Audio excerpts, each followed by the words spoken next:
Right. Feet hip width apart. Toes pointing forward as much as possible. Just give yourself a few moments in the starting position and the basic posture. Remember that it's don't push yourself down. We do go down lower, but in this initial position, you want to be able to sort of drop into it comfortably. And if you go down too low, you'll be there for a couple of minutes and then you'll have to come up or something like that. Turning in the middle of your body.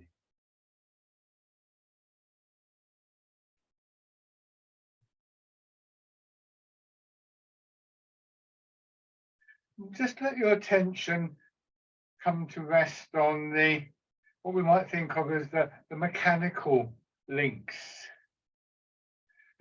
Mechanical sounds a little bit too cold, really, but they're physical links rather than necessarily an image or an idea of an intuitive sense of the quality of the movement.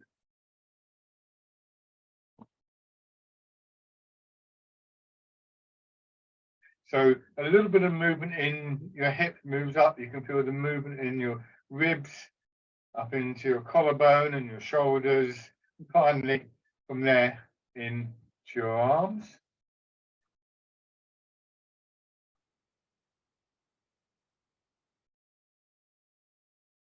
You get a sense of the kind of middle of your back, which includes the spine.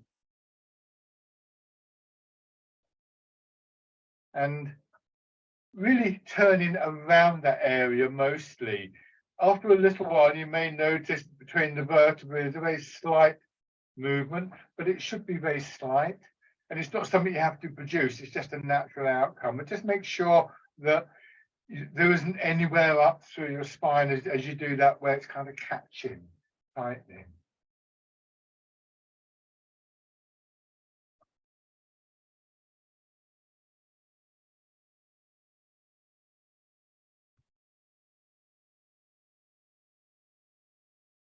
It's a very loose movement in hips and shoulders. Loosen your hips, because if you just sink down a little bit, you can begin to drop your center of gravity below your hips. Loosen your shoulders, because actually you're not trying to move your arms anywhere. You're just letting them hang down and follow the movement. And in practice, for most of us, that will mean that when we turn in one direction, the hand comes across here, roughly sort of liver, between liver and hip, and on the other side, spleen, hip, that kind of thing. And we're all different sizes, but mostly proportionally, we're pretty much the same. If it's coming here, you're probably lifting your hand, or if you're there, you're probably somehow stopping your hand moving.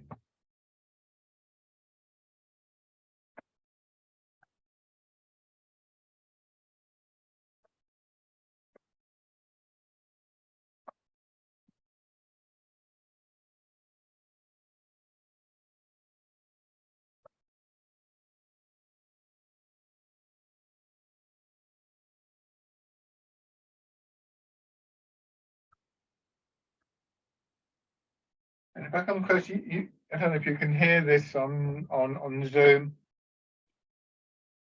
They come around and it's got a kind of percussive quality to it. Your hands are slightly cupped, your fingers are loose.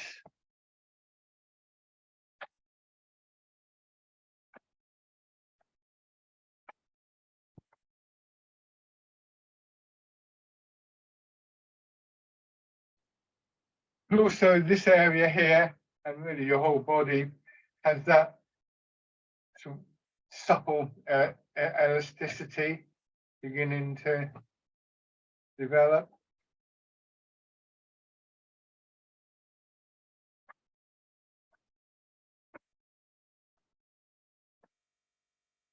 Try and be aware of the inner part of your body. I mean, so think of the skeleton to begin with. There's a little bit more to it than that. But if you think about it, where vertebrates, and pretty much the definition of a vertebrate is that it has an inner skeleton, not an exoskeleton. So we're sort of firmer on the inside and a bit squidgy on the outside, as it were. And this fits in with this image, this phrase that we use in Tai Chi. Outside the softness of cotton, inside the hardness of steel.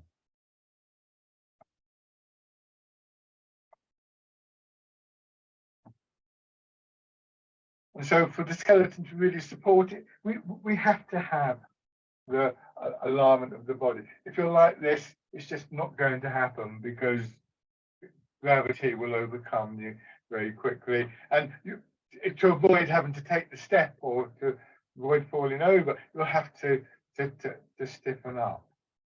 So this physical awareness of your posture is one of the key things that we're trying to generate. And although we use a great deal of imagery in Tai Chi, really we should regard that imagery as a way of enhancing that physical awareness rather than something that takes us somewhere else. So this is not like those techniques, which can be quite useful, of course, where we go on a guided journey or something like that. So if you find the images difficult, actually in many ways that can be quite an advantage, because our ability to imagine can be quite distracting.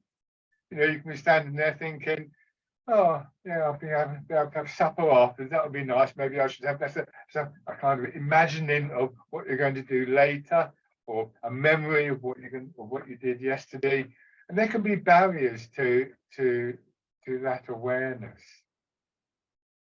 Used properly, the images can be a good way to bring your awareness into your body, and of course, there's the effect on the mind. A calming image, calming memory will more likely give you a sense of calmness in your feelings. And of course, we're working very much in that area where what we think of as mind, what we think of as body are overlapped.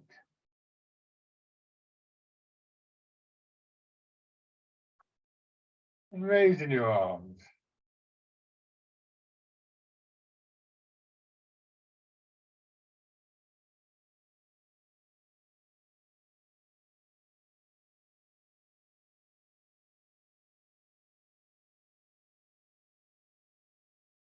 And so let's start by thinking about this alignment in the body. This exercise I've done with most of you many times. It's always interesting to come back to this, I think, and just letting your weight rock forwards and backwards. Now, when I'm a long way forwards, you can see I'm gradually falling, and when I'm back, same thing.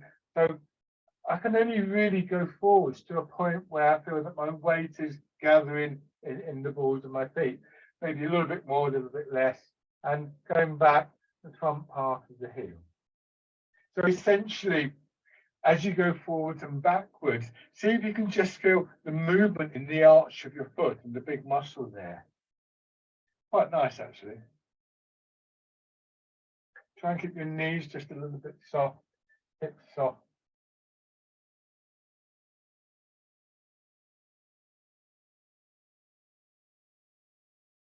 Feel what's happening in your pelvis, because as I go forward, if I hold my back tight, pull my belly in, even that little bit of movement towards the balls of my feet starts to pull me over.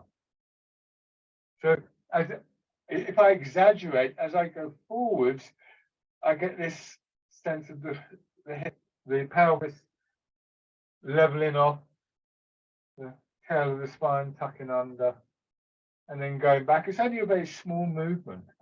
It is an important movement, and it's one of the key movements that we have to look at if we're having problems with mobility and stability. This whole area of the pelvis and the lower back needs to be conditioned. We need to activate the nerves that control this very, very subtle changes. So there's many elements to this particular exercise that I think are quite useful.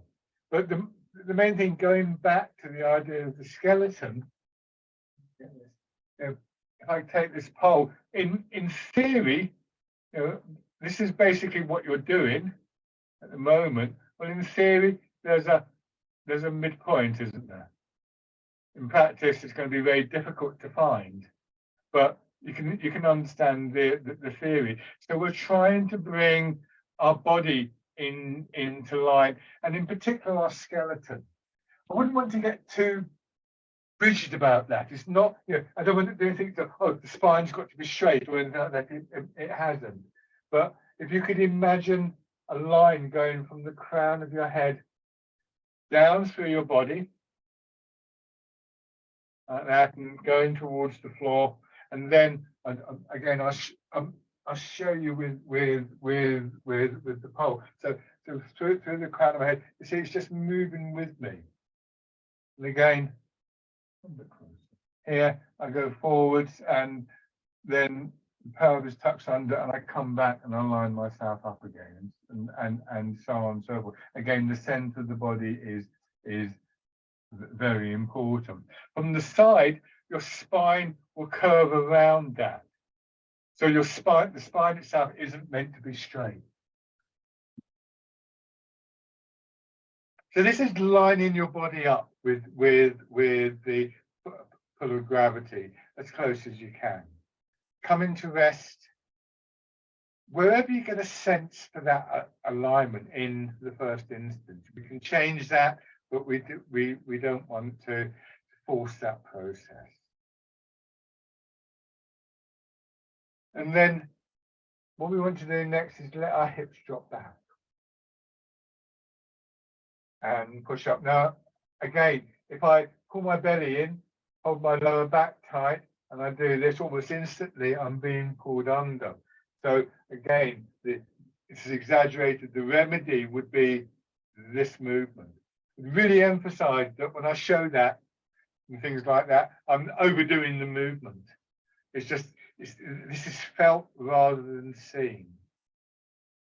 Because these are the movements that we would make when we walk down the road and we walk up a slope, or there's a tilt in the pavement or something like that. Our pelvis works almost like the suspension in a car, absorbing the irregularities in the surface underneath us. And at the same time, this allows us to get that dropping down. So this will condition your legs, and also encourage your center of gravity to drop lower, and will initiate a very basic cycle of movement, cycle of energy, because what's pulling you down is gravity. We let the body yield to the pull of gravity, and then what pushes us up is the resilience of the body, particularly our legs, in the first instance. So we move between these 2 points.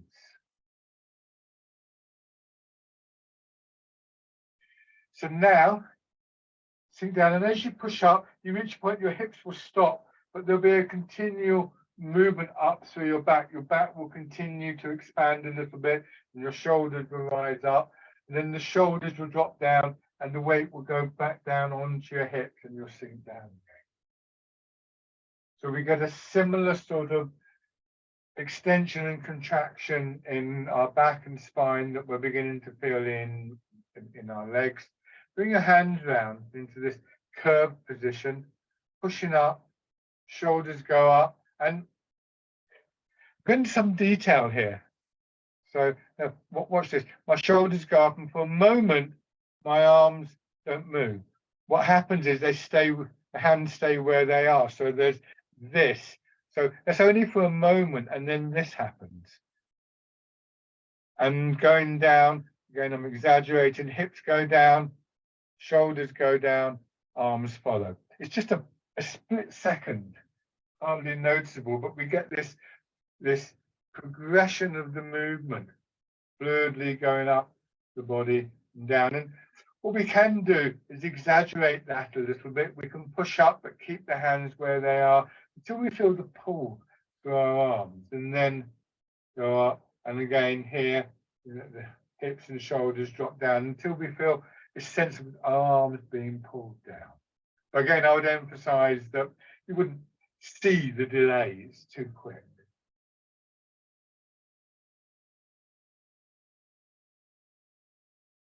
This also gives us a sense of where our arms and our hands go. And the last few weeks, you'll all realize this.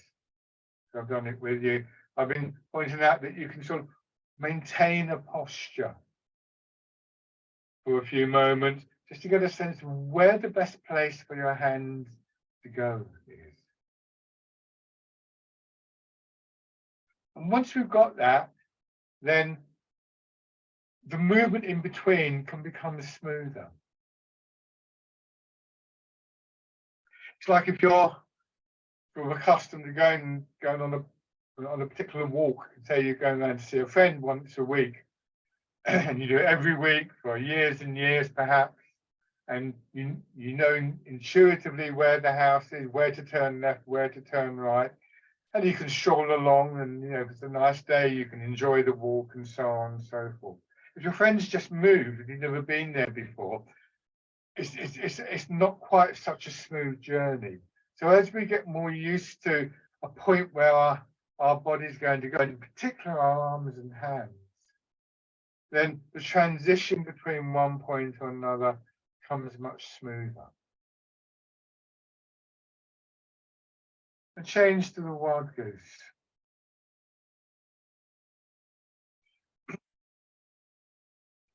And what will gradually start to happen in my experience is that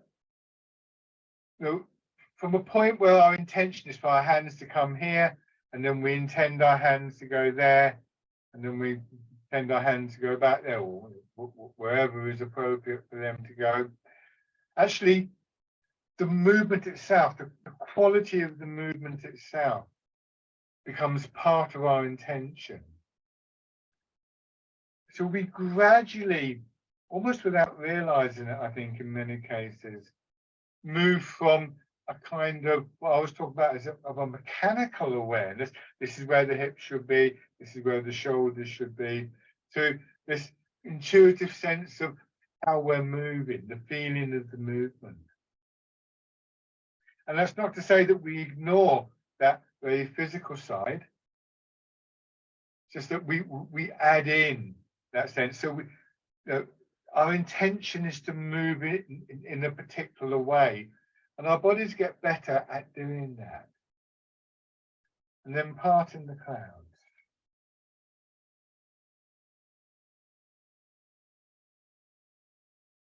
It can be quite interesting.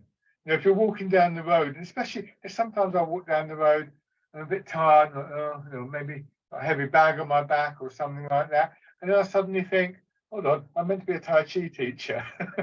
I can move better than this. And sometimes I can feel my body just responding to that thought. Not all the time.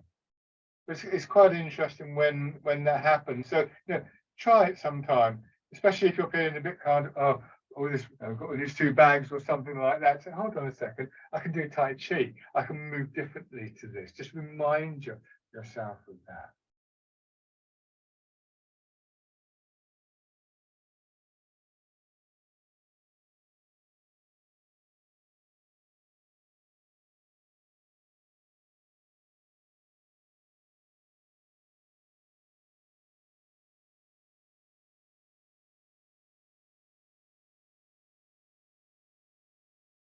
One thing to notice with parting the clouds is that as your hands separate, they will move through the point where you want them to go in the next exercise, which will be dragon plucks stars from the sky.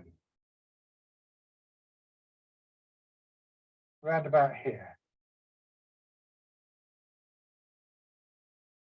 So rather than letting your hands drop down and then going into dragon pluck the stars from the sky, bring your hands out to about this position where the weight of your arm is going down through your body into the ground, and you can feel the opening on either side of your body.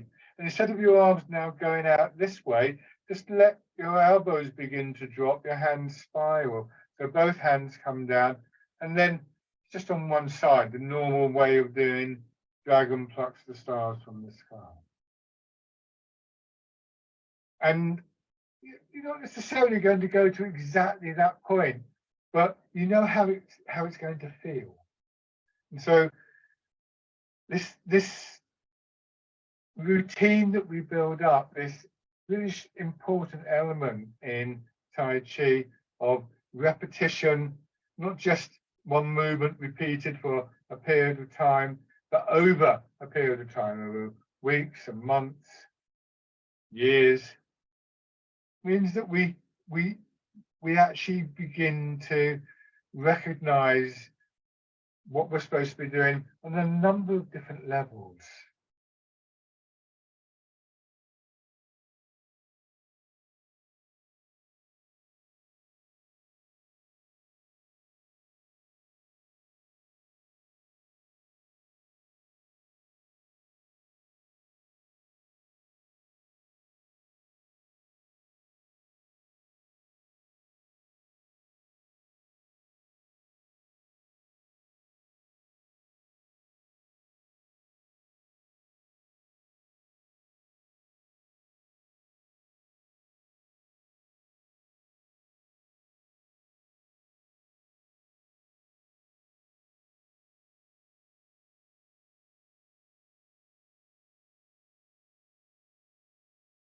And so this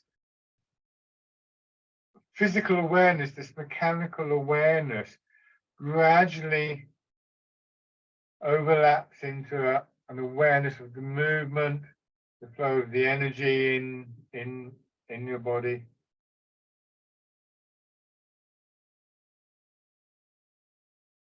And then changing. It's not only about the way your hands go, it's about what's happening within your body, the patterns of movements. It's almost like, you know, in terms of intention, you're giving an instruction to your body, move like this.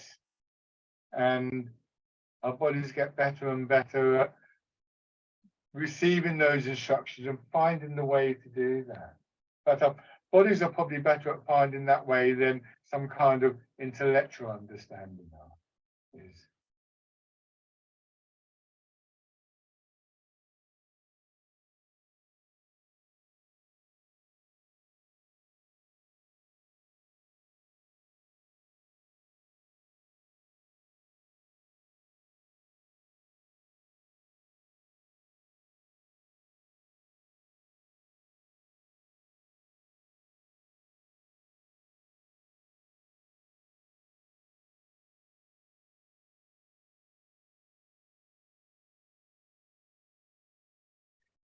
And it's not necessarily a fixed thing either. You know, if you, for some reason, got, say, a stiff back or a tight shoulder, then you may, without even sort of having to think about it, slightly adapt how you're making the movement this time. So that as your body changes in all sorts of ways, for all sorts of reasons, over all sorts of time periods, so the way that we do the movement changes with it. It should change with it. We're not imposing a way of movement, structure, a pattern on the body as something that comes in from outside, driven by some kind of external idea.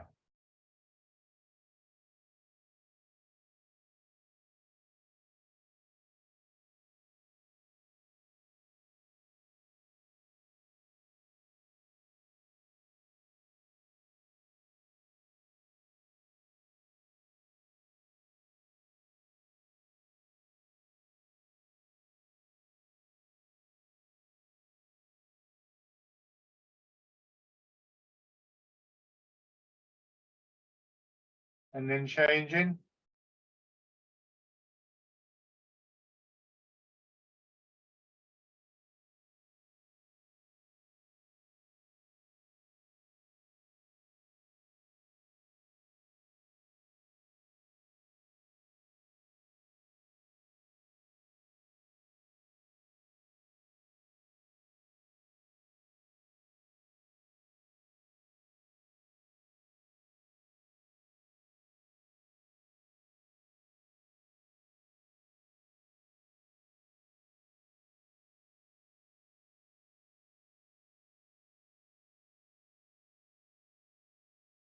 it's comfortable for you, the turn from your hips in the center of your body, turning around that central area.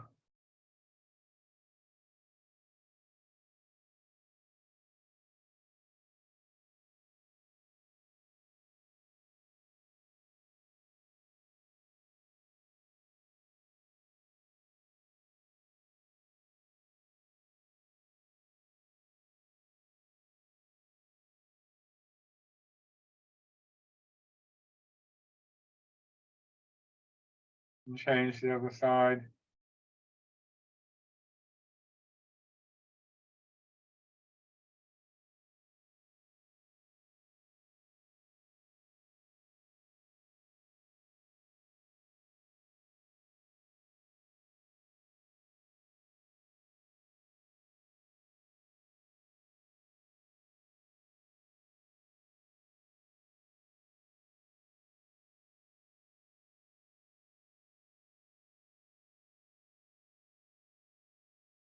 And if it's comfortable, the turn.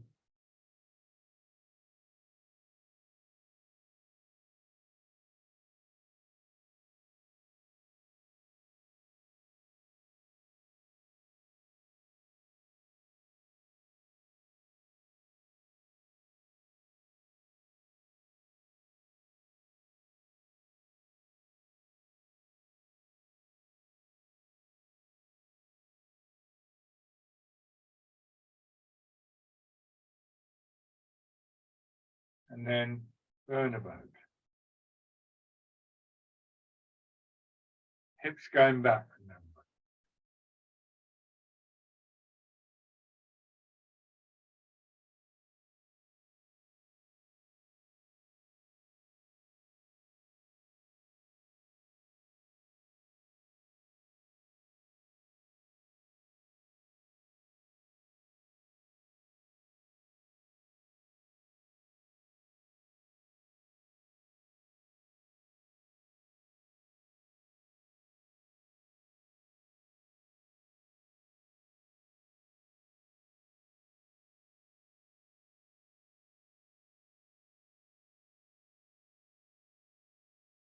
One more time.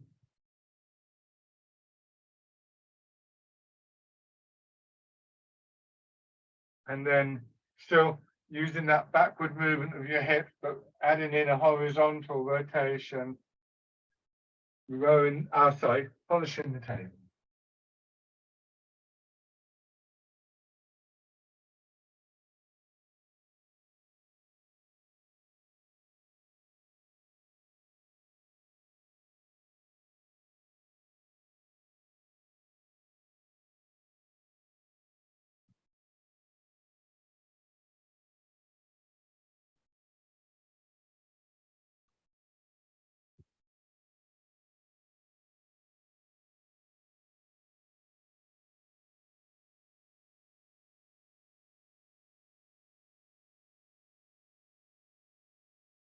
One more time.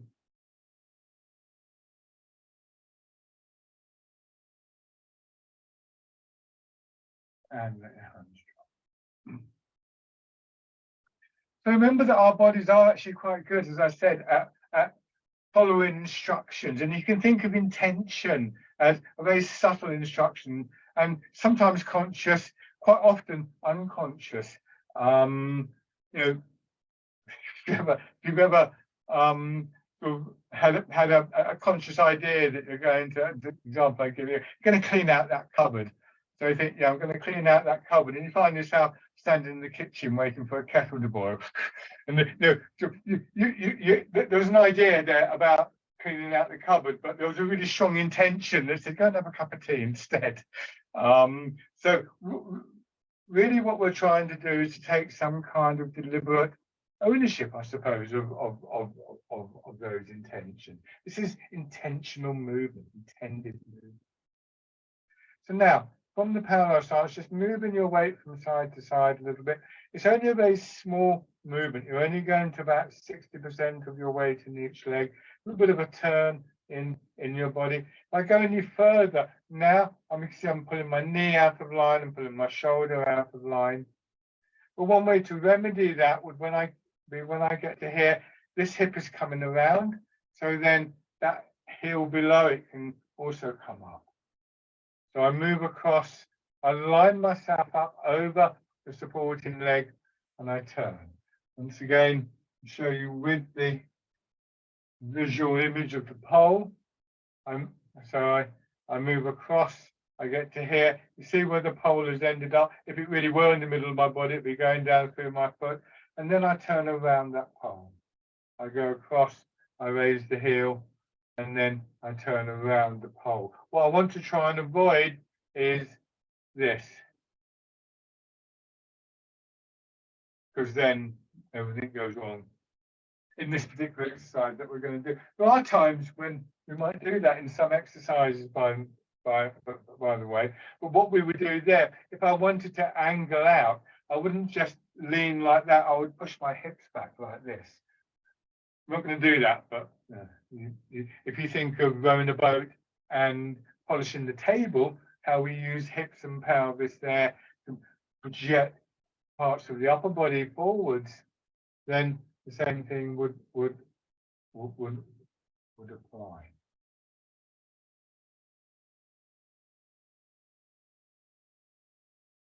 And then as you come across, hand on that side pushes up, pushed up, and it's almost like your hip pushes your elbow away from the body a little bit.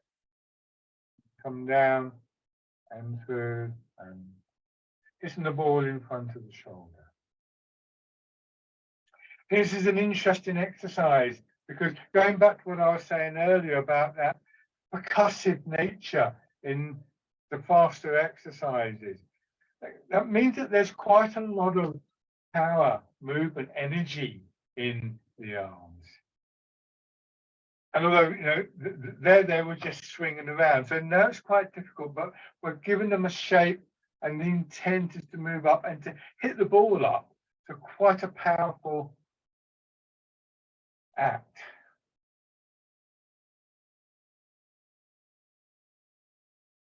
It's also, if you look at the way my hand moves, a curve.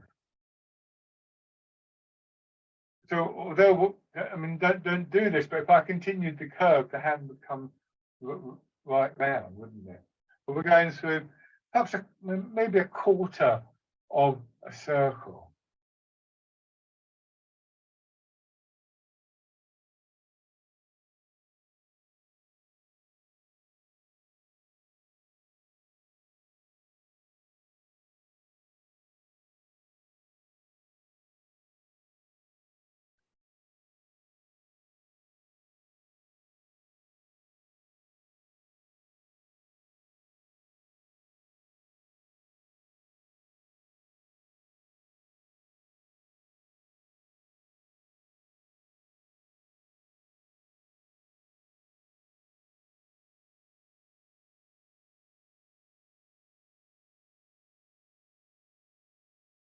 So now come across and see if you can just find a way of resting in this position.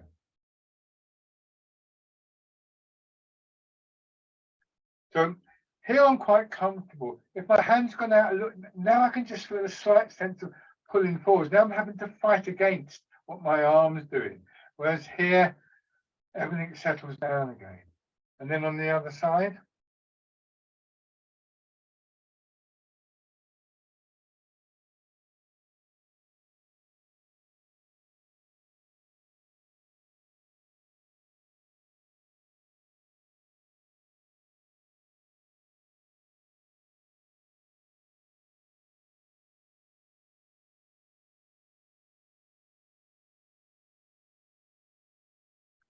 Another thing about having this sense of I suppose what you might think of, we're thinking of the inner landscape of the body and the pathways through it. These are like the points where the path crosses over, little landmarks, if you like to think of it like that. And these are the points where the movement changes, and we get that idea of that there's a punctuation, like a comma in a sentence. And that's also very useful because we can be doing this exercise and especially over a length of time, you suddenly realize that you're kind of doing this, and we lose that quality of the quietness, the stillness of our attention. And so again, these just reminders to stop and stop and have a look around or something like that, although it's really quite a short period of time in terms of these movements.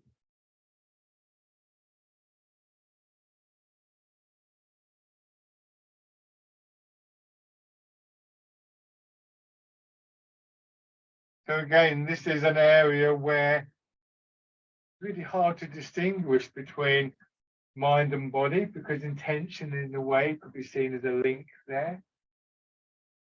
And an area where it's really useful to think of this less as an exercise, but more as a meditation.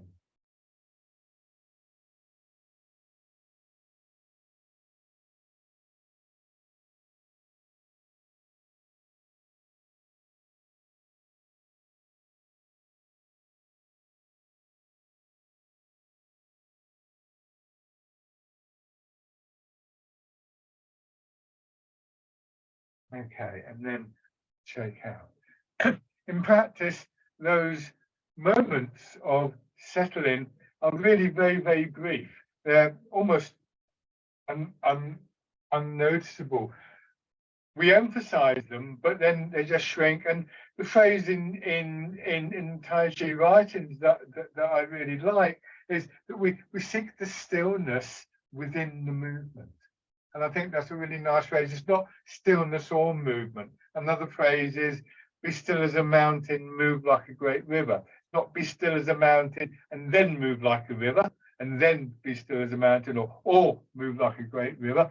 It's one sentence with a comma in between. So it's not saying either or.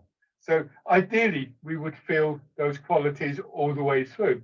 In practice, life is not that simple. But what we can do, if you have a if you change your stance, have 1 foot forward, begin to transfer your weight. There's just a moment of settling in. And so we begin to experience physically something that is really useful to us, really important for our well-being, which is just this little sense of ceasing to hurry, ceasing to rush. Nothing to do with the speed that you're moving, really, but this sense in our minds that we always have to be kind of like moving on to the next thing.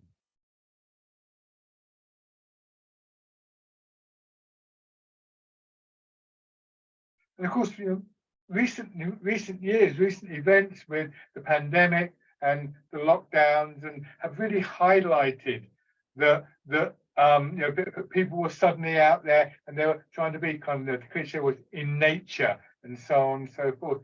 GPs can now prescribe a walk in the woods for people to help their well-being, because in areas like that there is that quality of stillness, and we're learning that for our health and well-being, mental and physical, these things are really important. So one of the great things about Tai Chi is that, and I would never suggest that you shouldn't go for a walk in the woods, but actually we carry it with us. We learn to carry it with us. Raising your toes and your heel.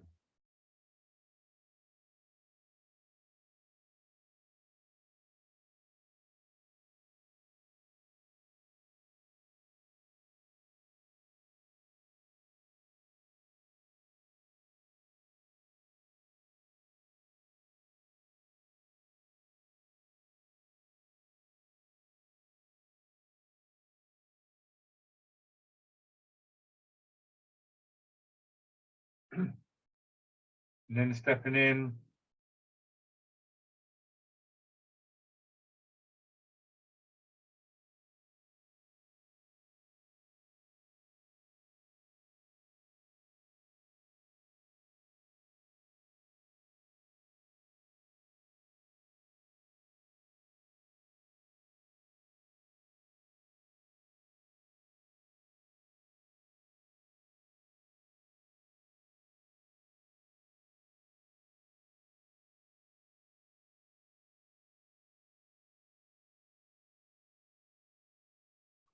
On the other side.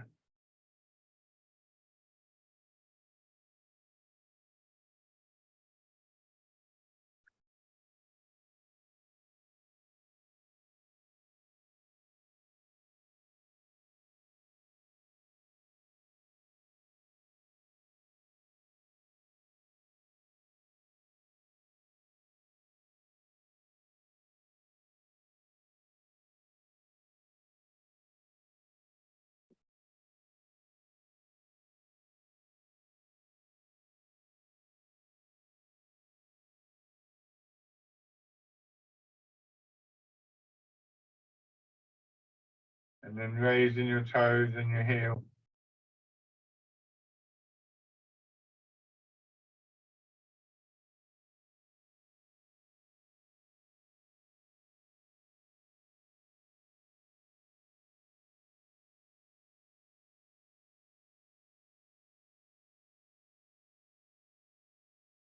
And then stepping in.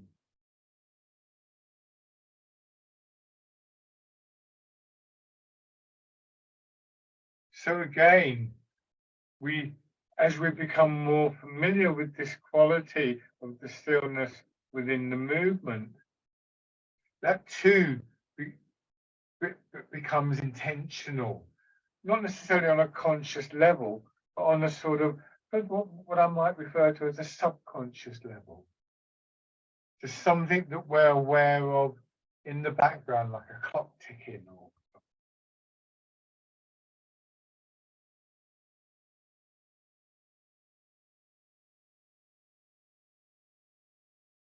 and then stepping through.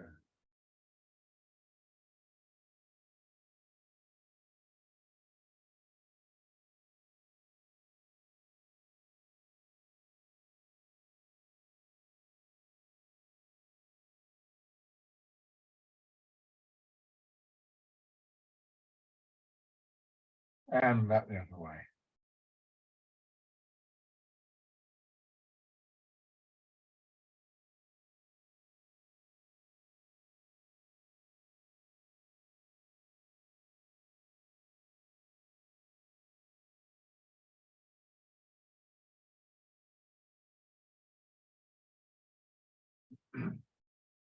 Good.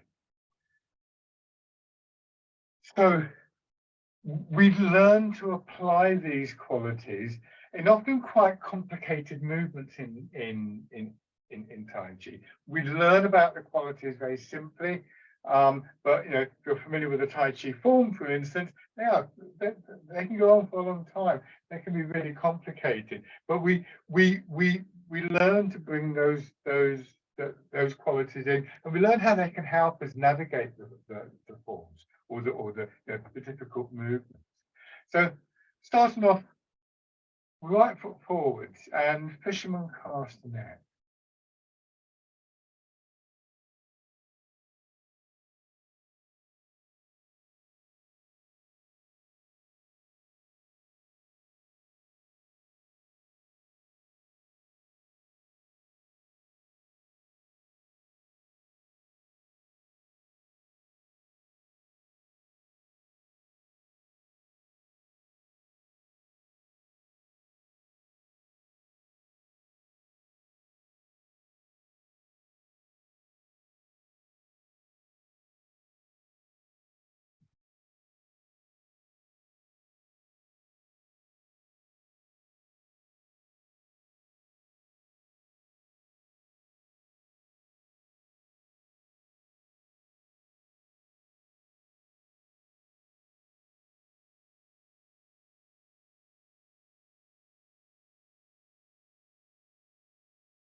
And then pushing wave.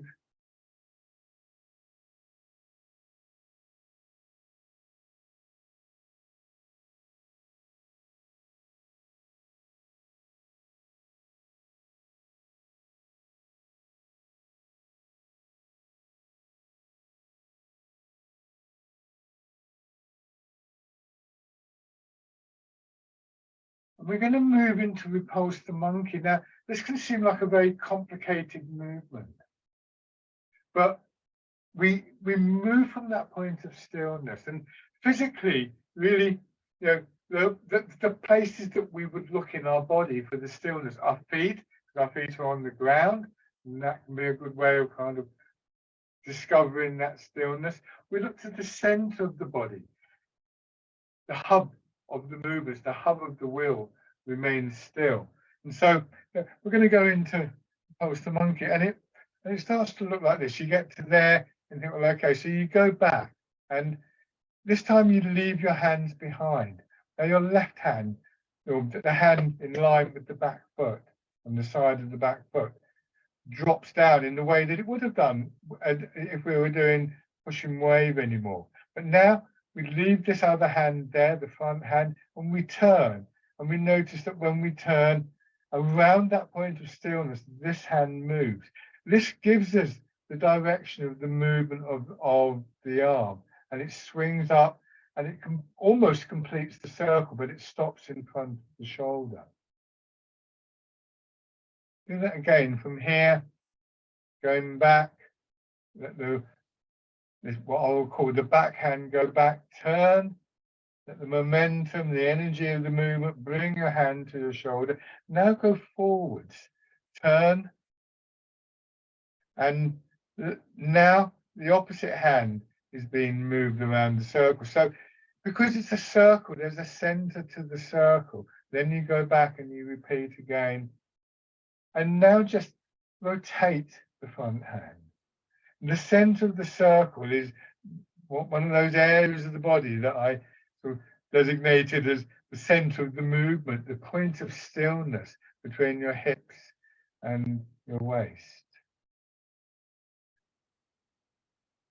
So another outcome from this is that we will begin to relate that idea of the stillness to this part of the body.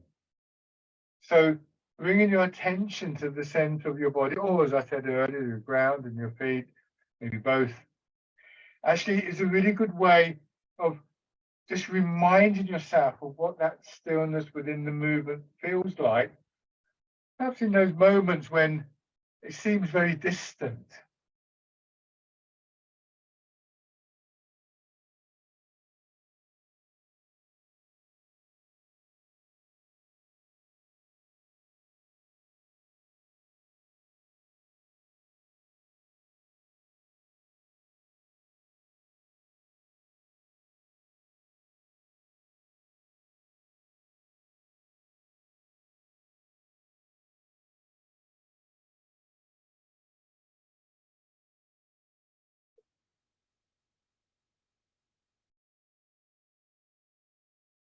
Okay, and then shake out.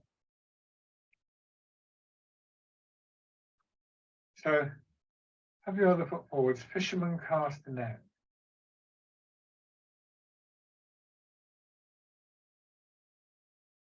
This is why you'll often see, if you have a Tai Chi seminar and you've been taught something, you'll often see people during the breaks and things like that. They might have a sandwich or a cup of tea in their hand, and they'll be standing there, maybe with their eyes half closed, trying to do the movement in a way that is not thinking about it, but rather trying to connect it to that inner quality.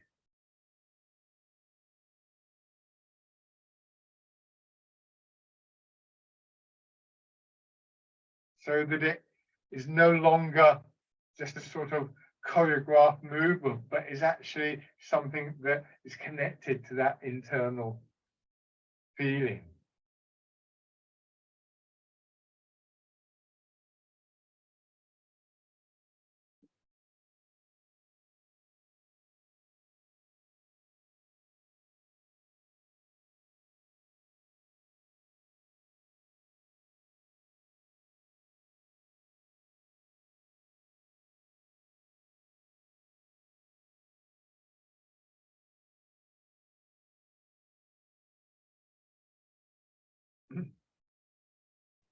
And then push and wave.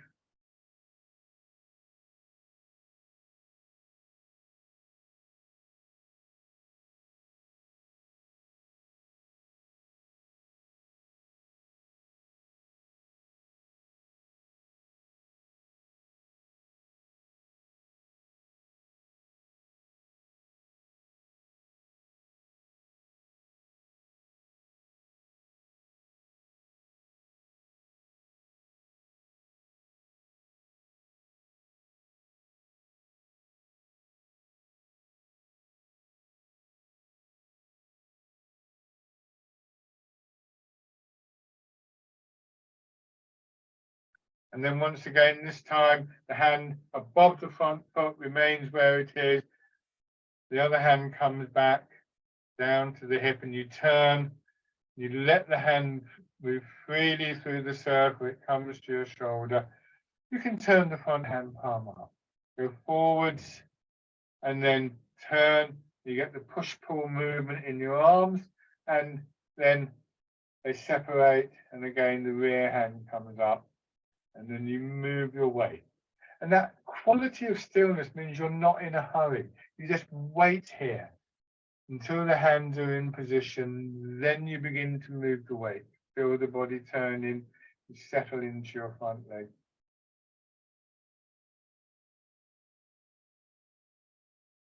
And this is the bulk of the movement.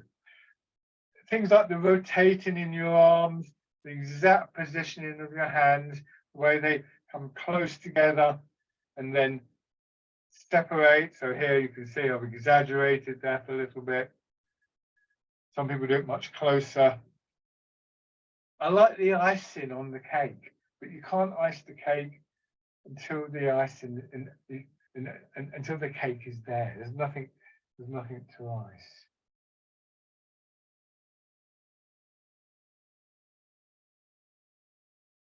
This time when you go back, just turn your front foot out a little bit.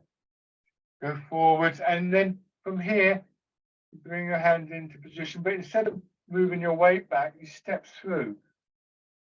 And then you go, well, I'm going forwards. Depends where the space is, doesn't it? You could do it backwards as well.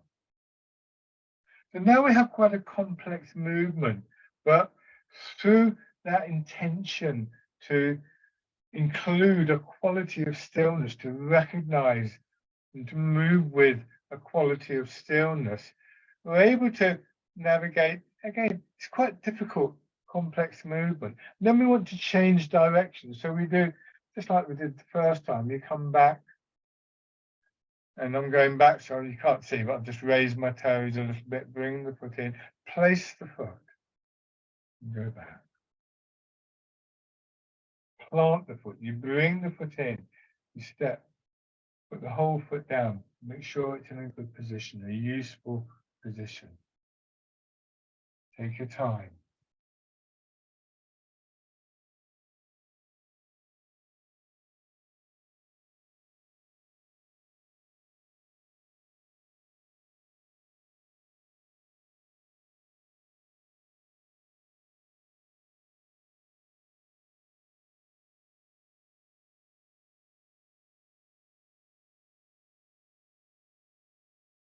And then shake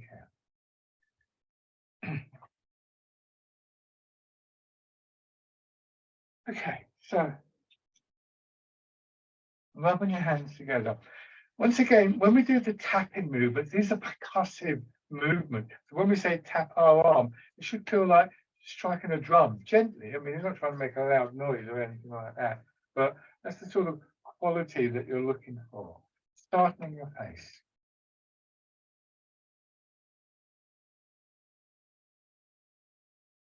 Over your head and neck. Down to one shoulder, your arm.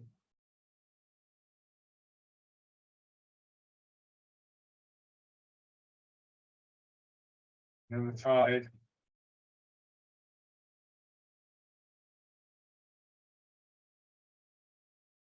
And onto your back.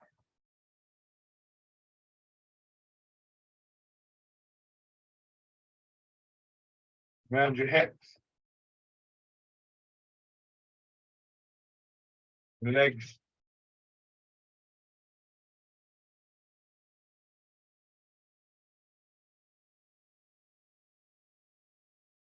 Light on your belly.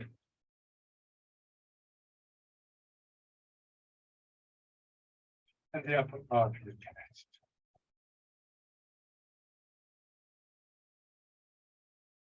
Shake out.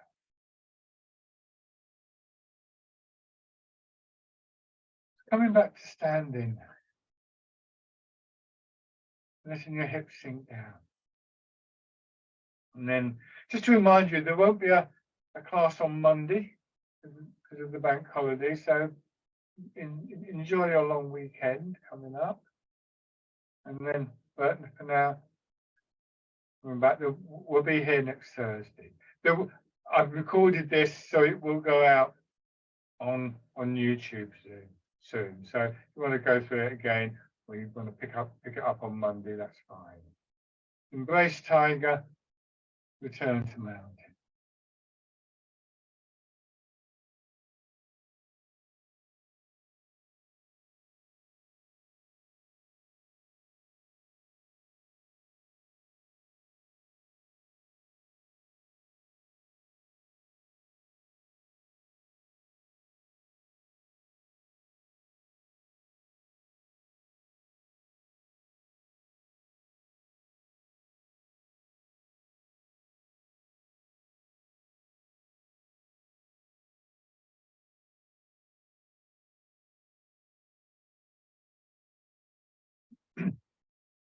One more time.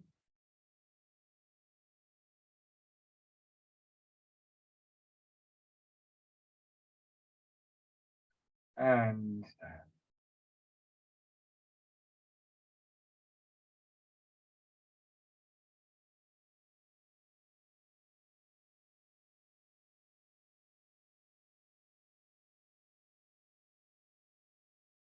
Give your legs a shake. Lovely.